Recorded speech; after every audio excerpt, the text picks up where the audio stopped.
I am tempted to repeat a story about a great disciple going to God and demanding to be taught truth.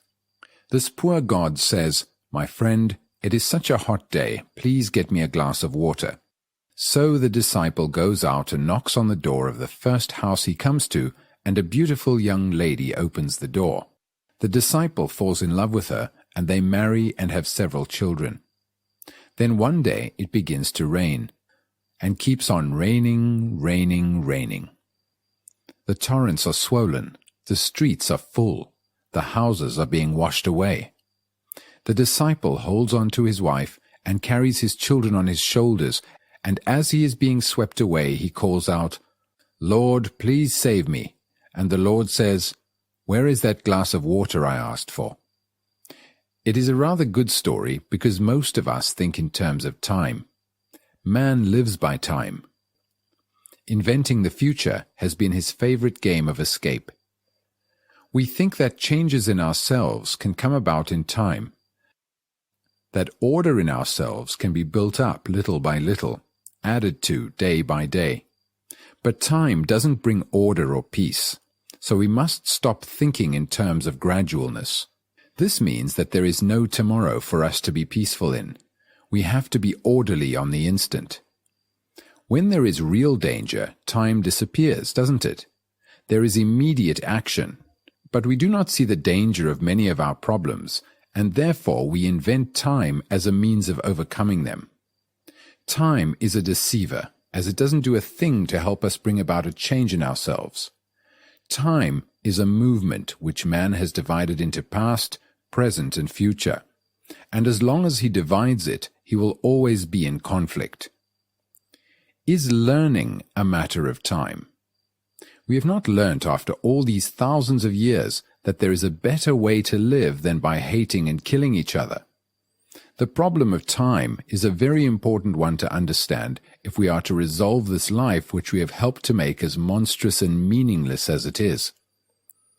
The first thing to understand is that we can look at time only with that freshness and innocency of mind which we have already been into. We are confused about our many problems and lost in that confusion. Now, if one is lost in a wood, what is the first thing one does? One stops, doesn't one? One stops and looks round. But the more we are confused and lost in life, the more we chase around, searching, asking, demanding, begging. So the first thing, if I may suggest it, is that you completely stop inwardly. And when you do stop inwardly, psychologically, your mind becomes very peaceful, very clear. Then you can really look at this question of time. Problems exist only in time. That is when we meet an issue incompletely. This incomplete coming together with the issue creates the problem. When we meet a challenge partially, fragmentarily, or try to escape from it, that is, when we meet it without complete attention, we bring about a problem. And the problem continues as long as we continue to give it incomplete attention, so long as we hope to solve it one of these days. Do you know what time is? Not by the watch, not chronological time, but psychological time? It is the interval between idea and action.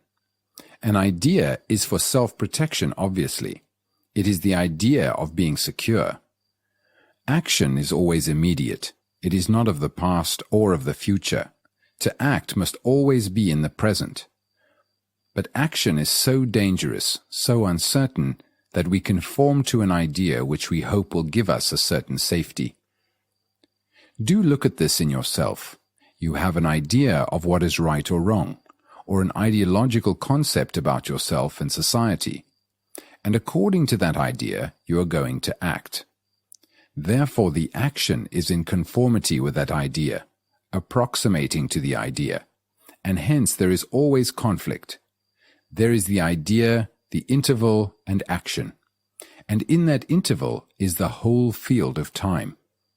That interval is essentially thought. When you think you will be happy tomorrow, then you have an image of yourself achieving a certain result in time. Thought, through observation, through desire, and the continuity of that desire sustained by further thought says, tomorrow I shall be happy, tomorrow I shall have success, tomorrow the world will be a beautiful place. So thought creates that interval, which is time.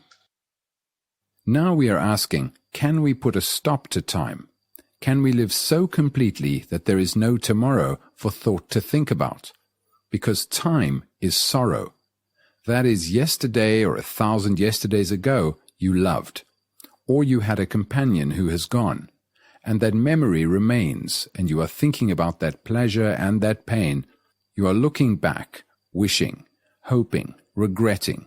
So thought, going over it again and again, breeds this thing we call sorrow and gives continuity to time. So long as there is this interval of time which has been bred by thought, there must be sorrow. There must be continuity of fear. So one asks oneself, can this interval come to an end?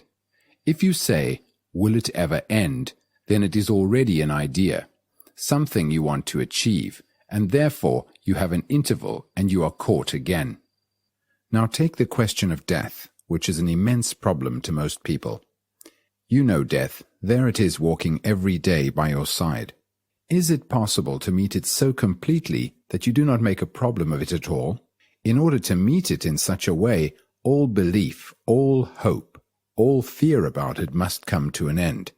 Otherwise you are meeting this extraordinary thing with a conclusion, an image, with a premeditated anxiety, and therefore you are meeting it with time. Time is the interval between the observer and the observed. That is, the observer, you, is afraid to meet this thing called death. You don't know what it means. You have all kinds of hopes and theories about it. You believe in reincarnation or resurrection, or in something called the soul, the Atman, a spiritual entity which is timeless and which you call by different names. Now have you found out for yourself whether there is a soul, or is it an idea that has been handed down to you? Is there something permanent, continuous, which is beyond thought? If thought can think about it, it is within the field of thought, and therefore it cannot be permanent, because there is nothing permanent within the field of thought. To discover that nothing is permanent is of tremendous importance, for only then is the mind free. Then you can look, and in that there is great joy. You cannot be frightened of the unknown, because you do not know what the unknown is, and so there is nothing to be frightened of. Death is a word, and it is the word, the image, that creates fear. So can you look at death without the image of death? As long as the image exists from which springs thought, thought must always create fear. Then you either rationalize your fear of death and build a resistance against the inevitable, or you invent innumerable beliefs to protect you from the fear of death. Hence there is a gap between you and the thing of which you are afraid. In this time-space interval, there must be conflict, which is fear, anxiety, and self-pity. Thought, which breeds the fear of death, says, let's postpone it, let's avoid it, keep it as far away as possible. Let's not think about it. But you are thinking about it. When you say, I won't think about it, you have already thought out how to avoid it. You are frightened of death because you have postponed it. We have separated living from dying, and the interval between the living and the dying is fear. That interval, that time, is created by fear. Living is our daily torture, daily insult, sorrow and confusion, with occasional opening of a window over enchanted seas. That is what we call living, and we are afraid to die, which is to end this misery.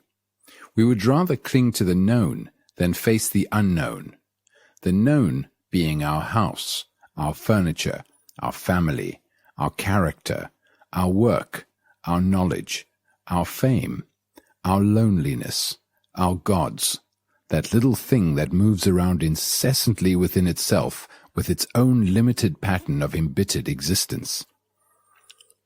We think that living is always in the present, and that dying is something that awaits us at a distant time.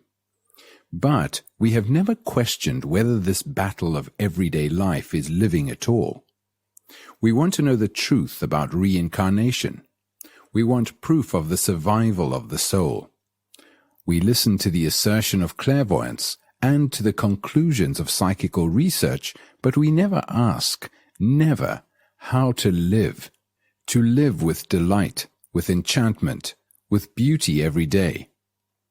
We have accepted life as it is, with all its agony and despair, and have got used to it, and think of death as something to be carefully avoided. But death is extraordinarily like life when we know how to live. You cannot live without dying. You cannot live if you do not die psychologically every minute. This is not an intellectual paradox. To live completely, wholly, every day as if it were a new loveliness, there must be dying to everything of yesterday. Otherwise you live mechanically, and a mechanical mind can never know what love is or what freedom is. Most of us are frightened of dying because we don't know what it means to live. We don't know how to live. Therefore, we don't know how to die. As long as we are frightened of life, we shall be frightened of death. The man who is not frightened of life is not frightened of being completely insecure, for he understands that inwardly, psychologically, there is no security. When there is no security, there is an endless movement, and then life and death are the same. The man who lives without conflict, who lives with beauty and love, is not frightened of death, because to love is to die. If you die to everything you know, including your family, your memory, everything you have felt, then death is a purification, a rejuvenating process. Then death brings innocence, and it is only the innocent who are passionate, not the people who believe or who want to find out what happens after death. To find out actually what takes place when you die, you must die. This isn't a joke. You must die, not physically, but psychologically, inwardly. Die to the things you have cherished and to the things you are bitter about. If you have died to one of your pleasures, the smallest or the greatest, naturally, without any enforcement or argument, then you will know what it means to die. To die is to have a mind that is completely empty of itself, empty of its daily longings, pleasures, and agonies.